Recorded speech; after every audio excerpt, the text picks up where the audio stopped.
Welcome to மீனாவின் கைமணம். இன்றைக்கி breakfast ரெசிபிக்கு கொஞ்சம் ஃப்ரெஷ் பட்டாணியும் கொஞ்சம் உருளைக்கிழங்கும் ஒரு கட்டு பாலாக்கீரையும் வச்சு ஒரு கிரேவி மாதிரி தான் பண்ணியிருந்தேன். சாதத்துக்கு கிளறி கொடுக்கவும் சப்பாத்திக்கும் பண்ணியிருந்தேன். 1 ஸ்பூன் மல்லித்தூள், 2 ஸ்பூன் கரம் மசாலா தூள் வீட்டில் அரைச்சது, மஞ்சத்தூள், ஒரு 10 பல்லு பூண்டு, 2 பெரிய வெங்காயம், 2 தக்காளி வதக்கிட்டு நீங்கள் இஞ்சி பூண்டு பேஸ்ட்னாலும் போட்டுக்கோங்க. நான் பொடிசாக கட் பண்ணிவிட்டு நான் கொஞ்சம் ஜீரகத்தூள், கொஞ்சம் மிளகுத்தூள் போட்டு எல்லாத்தையும் நல்ல சோம்பு கொஞ்சம் எல்லாம் வதக்கிட்டு ஒரு கட்டு பாலாக்கீரையை நல்லா வாஷ் பண்ணி வச்சுருந்தேன். நான் அதையும் போட்டு நல்லா கிளறிட்டு இந்த மாதிரி ஃப்ரெஷ்ஷாக கிடைக்கும் போது பட்டாணி கீரை எல்லாம் போட்டு செஞ்சு சாப்பிட்டு பாருங்கள். சாதத்துக்கு சூப்பராக இருக்கும்.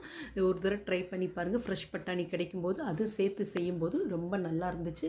கூட கரம் மசாலா தூள், மல்லித்தூள் எல்லாம் போட்டிருந்தேன். உங்களுக்கு தேங்காய் பால் வேணுனாலும் இந்த நேரத்தில் ஊற்றிக்கலாம். நான் தேங்காய் எதுவுமே போடலை. இது மட்டும் கீரையும் ஃப்ரெஷ் பட்டாணியும் அதுவுமே போட்டு கிளறி குழந்தைங்களுக்கு காலையில் பிரேக்ஃபாஸ்ட்டுக்கு சப்பாத்தியும் லஞ்சுக்கு சாதமும் ஒரு சாதத்தில் போட்டு கிளறிட்டு ஒரு முட்டையும் வச்சு கொடுத்தோன்னே ஒரு ஹெல்த்தியான பிரேக்ஃபாஸ்ட் ரெசிபி. சுகர் பேஷண்ட்டுக்கும் ரொம்ப நல்லது. குழந்தைங்களுக்கு ஒரு ஹெல்த்தியான பிரேக்ஃபாஸ்ட் மார்னிங் கொடுத்து விடுங்க.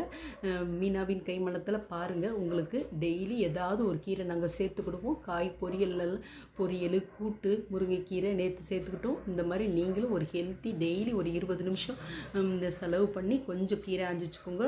கூட ஒரு கைப்பிடி புதினாவும் மல்லியும் இருந்துச்சு. அந்த பொடி தண்டு மாதிரி தான் இருந்துச்சு. அதையும் கட் பண்ணி போட்டிருந்தோம். சப்பாத்திக்கு இந்த சூப்பராக இருந்துச்சுன்னு குழந்தைங்க விரும்பி சாப்பிட்டாங்க. இந்த லஞ்சுக்கு சாதத்தில் போட்டு கிளறி கொடுத்து விட்டுருந்தேன். நான் கூட கொய்யா பழமும் இருந்துச்சு, எடுத்துக்கிட்டாங்க.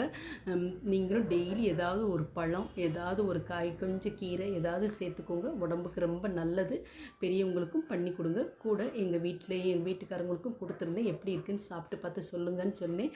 நான் அவங்க சப்பாத்திக்கு சாப்பிட்டாங்க. சாப்பிட்டு பார்த்துட்டு நல்லா இருக்குன்னு சொன்னாங்க. இந்த வீடியோ பிடிச்சிச்சின்னா லைக் பண்ணுங்கள், ஷேர் பண்ணுங்கள், சப்ஸ்கிரைப் பண்ணுங்கள். சப்பாத்தியும் நல்லா சாஃப்டாக வந்துருந்துச்சு. மறக்காமல் மீனாவின் கைமணத்தை கொஞ்சம் ஹைப் பண்ணிவிட்டு லைக் பண்ணுங்கள். அவங்களும் சாப்பிட்டு பார்த்துட்டு நல்லா சூப்பராக இருக்குன்னு சொன்னாங்க. தேங்க்ஸ் ஃபார் வாட்சிங்.